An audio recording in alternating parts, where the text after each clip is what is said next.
Warm you guys up. So, good morning, everyone. Let's compete with Luther Bhai one more time. Good morning, everyone. Thank you, thank you. Thank you for everyone for coming from such long distance. And we apologize for ones that we could not manage to give accommodation. We had exceptional level of interest for the summit, which is really great to see for us. My first slide is thank you slide. That's not the last slide. We just wanted to thank all of you for kindly coming and joining the summit. So the purpose of the summit is today, sitting in this forum, we would like to say that we are open for business, and we're really committed to win business from all of you.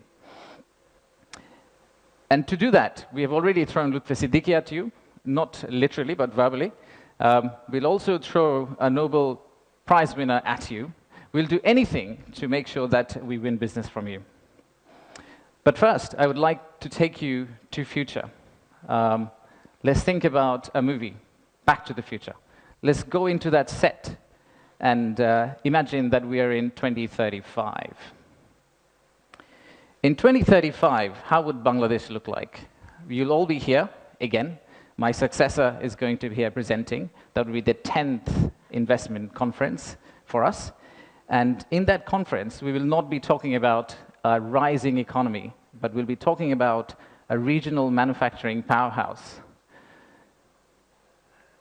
A country that's connecting east to the west, a bridge that connects Himalayas to Bay of Bengal, a manufacturing hub that is infested by global investors and local investors who are now exporting to the rest of the world. That vision, that imagination is what's driving us today. But it all started actually about 8 months ago. So from the future, let's go back in time to August 5th, 2024. It's a personal story for almost all of us. Unfortunately, I was in Singapore in an investment banking trading room, but my family was here. My wife was on summer holidays. My brother, who came from Cambridge for summer holidays as well, they were all out on street, part of the protest. So at around noon, Singapore time, I asked them, what's going on? What's happening in Dhaka? So what they did was they were part of a crowd. They looked forward, they took a selfie. Sorry, not a selfie, a photo what's ahead of them, and they turned back and took another photo of what's behind them. So this first photo was what was ahead of them, and this one was what was behind them. So we need to digest exactly what happened at that time. The young population, the entire youth, was out on street, demanding transparency, demanding opportunity, demanding democracy, demanding freedom of speech. And that's what has brought us here today.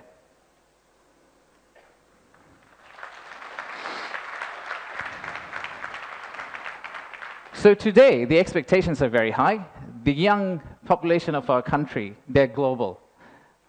Unlike us, they're used to tweeting, they're used to looking at TikTok and looking at Singapore and Bangkok, so they don't want Dhaka to be Dhaka 2.0. They actually want Dhaka to become Singapore and Bangkok in 5-10 years' time. So how do we get there? That's the expectation we have. How do we get to Singapore and Bangkok within 5-10 years? How do we unlock the energy that we got during the August Revolution? How do we harness that energy and convert it into employment generation and industrialization? The story for Bangladesh was always there. A lot of you already know about it. We have 180 million domestic market. We have a young population. Almost half of it is less than 25 years old. The middle and affluent class is about 35 million people, which is as big as the Malaysian total population. We have many, many other factors that has led to where we are today. And actually, I must say that there are companies who have been here for more than 100 years and have made exceptional returns compared to the global markets. So if you look at some of these companies who have actually operated in Bangladesh for a long, long time, the returns they have got in Bangladesh is actually significantly higher than the global average.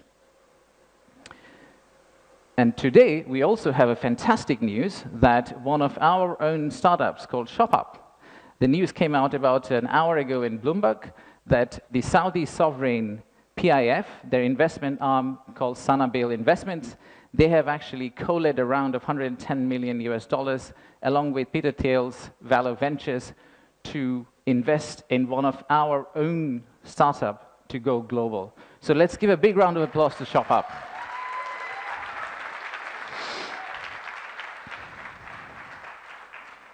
So that's today. That's today. So what's tomorrow? How do we go from here to the vision we had for 2035? So this $180 million story, or 180 million people story, is not enough. I think we need to redefine market. We believe the market is actually much larger. When we talk about market, we should be talking about a much larger regional market which you could potentially serve out of Bangladesh. You set up your factory here, you export out to all these markets. At the same time, I would expect these markets to set up their factories and push it back to Bangladesh, use the ports of Bangladesh, and potentially export out to the rest of the world. So the narrative that we've had of why invest in Bangladesh is not really a domestic market 180 million story. It is a regional story, and it's a global story. To further strengthen ourselves, we have decided to enhance our port capacity. In Chittagong area, what you see now, we are actually tripling that within the next few years, which is essentially allow this region to consider Bangladesh as one of the biggest logistical hubs. However, that's not all. We need to do a lot more. So at the beginning of interim government's period, we actually decided to talk to more than 200 CEOs and entrepreneurs who actually are doing business in Bangladesh today. And we wanted to understand how can we convert our critics into our ambassadors. They are the only ones who could potentially bring business for us. They are the only ones who, if they travel abroad and say Bangladesh is a great place for business, that's when we are likely to get more investment. So we divided all their complaints into two groups, or the solutions that came out of their complaints. The list of challenges are very long. It's from the earth to the moon and back. But we whittled it down to a few action items, some of which are short-term wins, so some of that you see here, some of which are actually long-term policy reforms that we would like to also undertake and set the direction of travel for the country in the right course so that the incoming government, the next government, the political parties who come and start driving this economy, they can follow the same script for us. I'll give you a few examples. Let's start with, we talked about a true one-stop service. There are two elements of one-stop service. The first one is the human element, and then there is the digital element. In the human element piece, what we have decided to do is we are going to co-locate the primary agencies, the high touchpoint agencies for our investors in one location. So that instead of the investors walking around different ministries, and we have a lot of them in Bangladesh, they all come to one office and they end up meeting everyone. We've also decided, like banks, and I am from banking, I guess that helped, that we are going to set up a relationship management team under BDA. What it would essentially do is, just like a corporate banking, relationship banking manager, he would hold hand of the investor and walk them around the landing process.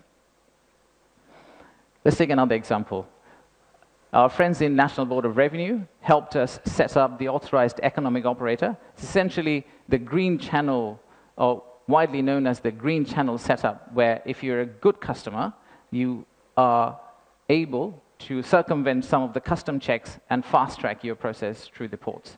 That has been picked up as one of the biggest challenges that we have, the time it takes to go from your factory all the way to your customer. And finally, let me show you one more example of policy change. So as you all know, there are many government agencies. We also know there's private sector. The dialogue between private sector and government agencies has not necessarily always been the most collegial. So how do we break that apart? The first thing we need to do is to club the government agency into one. We need to show one face.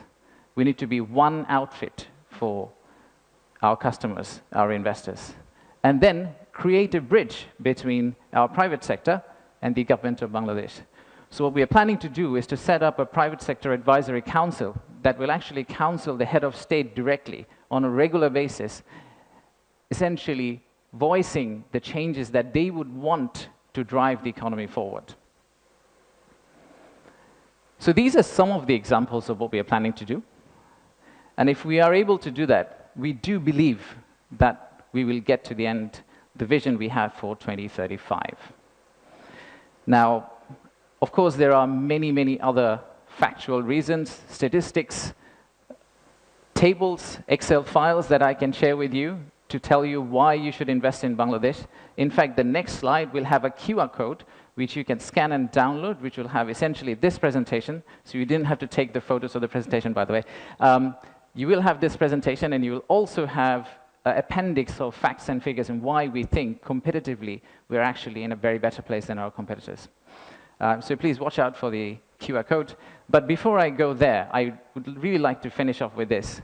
There are economic reasons to invest in Bangladesh, but I really don't want you to invest in Bangladesh for the economic reasons.